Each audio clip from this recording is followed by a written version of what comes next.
The special newsmaker from Telangana joins us, Vasudha, one who's on an OBC offensive in New Delhi, but also one who has to take a lot of questions about her own party and future.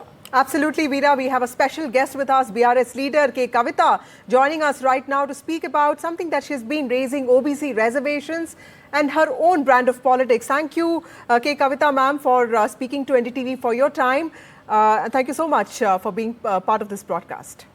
Thank you, Raghavji. Thank you, Vasudha ji. How are you? All good, ma'am. My first question to you, I was part of the press conference that you addressed on the OBC reservations. The Telangana government yesterday, after much delay, has announced that it will be implementing 42% reservation for OBCs in local body elections.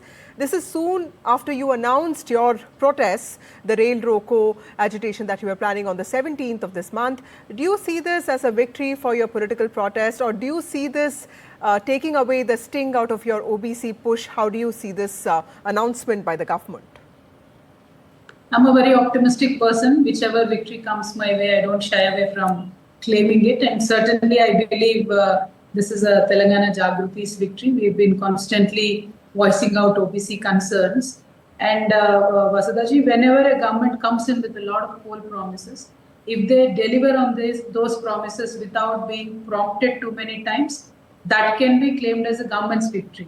But in the last 18 months, many of us were on the roads agitating continuously for the OBC 42% reservation. So now I am very sure it is not the government's victory, but it is our victory. People, Telangana OBC's victory is what I can say. Absolutely. Ma'am, with respect to OBC reservation, what kind of response are you receiving from public and political allies? Because this concerns masses. Have there been any dialogue with the centre, authorities? Also, the criticism from the BJP Congress is that the KCR government brought down the BC reservation to 23%. That's what they are claiming. They are in fact asking, what did the BRS do when the party was in power for 10 years? Well, reservations are anyway a very complicated system in our nation. At the national level, reservations are in a different genre altogether. And when it comes to states, there is a lot of restrictions. Like there is a very popular court verdict which puts the reservation cap at only 50%. So that kind of hinders any reservation plans in any states. But as a nation, you do understand we are very complicated. Demographics of each state are different. Telangana, we have at least 52% of OBCs, which now, of course, this Congress government, after enumeration, claims it has come down to 46%. So that is another matter of dispute. But this complex demographic should be addressed at the state level. Right now, today, the demand is for Telangana OBC reservations at the panchayat level. So I believe it is time for India as a federal system, the freedom of reservations at the state level should be left to states. Now, if this is also controlled by the central government, even for the panchayat level reservations, then every state is not same. See, I can't compare Chhattisgarh and Telangana today. Chhattisgarh has a lot of tribal population, whereas Telangana only has about 10.5% of tribal population. So there are a lot of these issues that we need to address as a nation. Yeah, please go ahead. You're making an important point, a nuanced argument there, but as you continue your OBC offensive, ma'am, and also your offensive against Revanth Reddy, there are questions about your own future and what's happening within your party. Has K Kavitha decided the road ahead? There's a lot of speculation of a possible rift and the fact that you could be parting ways with the BRS. Are you all set towards that journey? Well, let's address the more important issue of the OBC for a second, and then I'll go into my personal issues. OBC reservations at the national level, that is, MLA MP reservation of OBC quota, that is to be taken up at the central level. But at the state level, now for the panchayat level, I believe immediately the central government should revert back the bill that is pending with them, the BJP. And when KCR was in power for last 10 years, we could not get into this reservation because 50% cap was still existing. And what changed after KCR is the EWS reservation implementation happened somewhere around 2019, after which no local body elections were held in Telangana. And then now the Congress has come into power right at the helm of, when the local bodies are being held. So no power to the argument of Congress and BJP saying that what has KCR done or what has Kavitha done in the last 10 years. There was no possibility or opportunity to do any of this before EWS. After EWS, the scenario has changed. And for me personally, not much of a rift as you are projecting, but yes, there are certain issues which I voiced out openly. I said, these issues needs to be addressed. Hopefully they will be addressed. That is what I am looking at. So my own way has always been KCR's way. When there is an issue and I convey it to my leader in private, that was made public. I believe only to malign my reputation and only to drive a wedge between me and my father. And we are trying to address it. I hope the party takes action on people who are trying to do this, because it is not only me, many people, many hardworking people in the party are also suffering. So these are certain issues generally, internal to the party.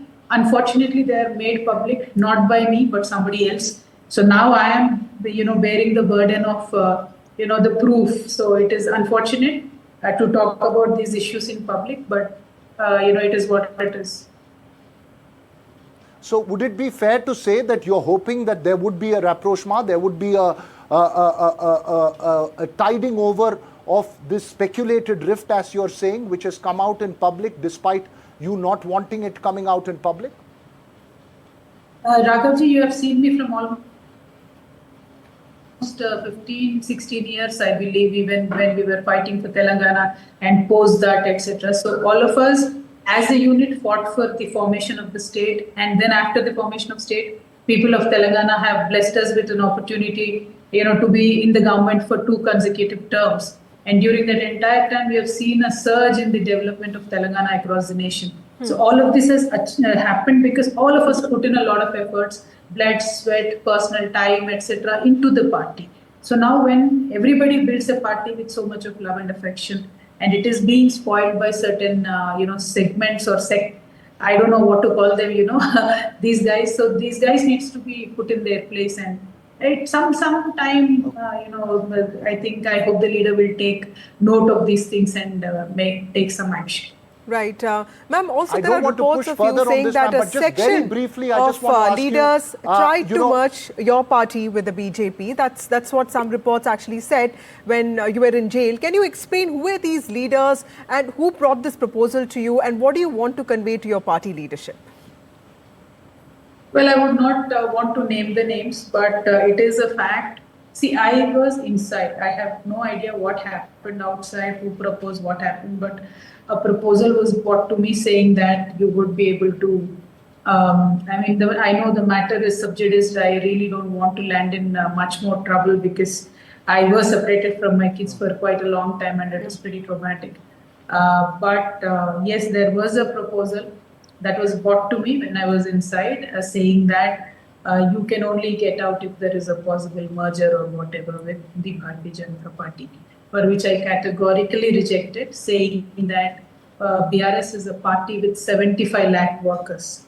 And if these workers' lives have to be turned upside down overnight just for one individual's freedom, I said it is not fair. And I also reiterated that I had done nothing wrong and I trust in the justice system. If not today, tomorrow, I'm sure system will see that I'm in no wrong and I'll get a bail. That was the hope. I prevailed. And as anticipated, it was a little late probably, but however the legal system works, I got bail, I got out, and today our party is firm and standing. So I'm proud of myself. I could endure certain personal pain and separation from my kids. It was very hard. I endured that basically for the 75 lakh workers of our BRS party. For an individual, parties should not suffer, system should not suffer is what I believe. Ma'am, as you make that point emphatically about 75 lakh workers in the BRS as the principal opposition party in Telangana, I just have 2 quick questions to you. And that, indulge me on this, because as you pointed out, I've seen you from 2010 and your family and your party has gone through a lot of ups and downs, and this is perhaps a big low. A, do you see the BRS coming back into full force that it was in Telangana? And B, are you categorically denying any kind of differences with your brother K.T. Rama Rao? I'm putting this openly in front of you. I don't have any difference with my brother. I have absolutely no qualms about admitting it. I've said it twice. I am saying it again. Point here is certain section of people within the party trying to malign my reputation and spoil my relations within the party with my cadre and other leaders as well.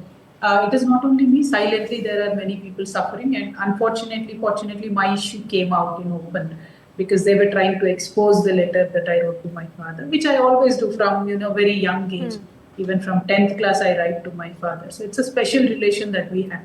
Unfortunately, now it has been made public, and I'm being held responsible for the fact that it has become public.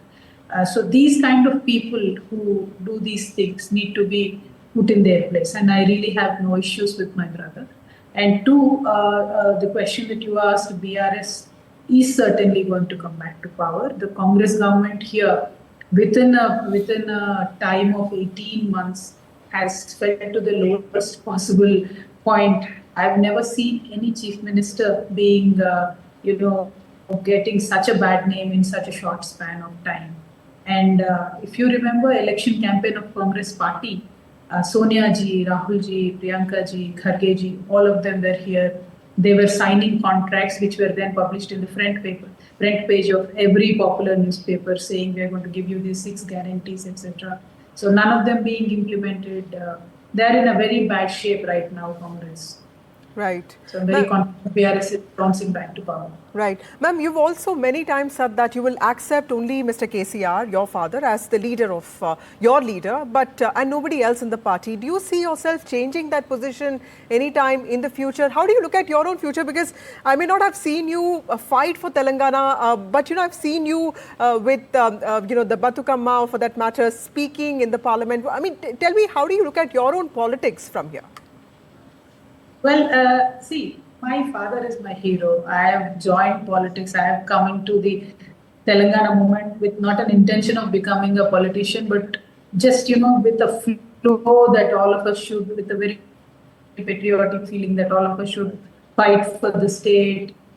So I just came out with, like lakhs of Telangana come out. I never anticipated that I'll become an MP or an MLA or whatever. We just fought for the state very sincerely, very seriously.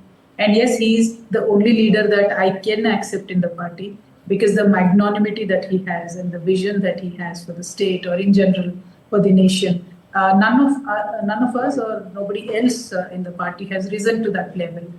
So I look up to him, and I have categorically said he's the only leader that I can accept. Right. My last question to you: where do you see yourself in your ultimate political ambition, as Chief Minister of Telangana or President of BRS for yourself?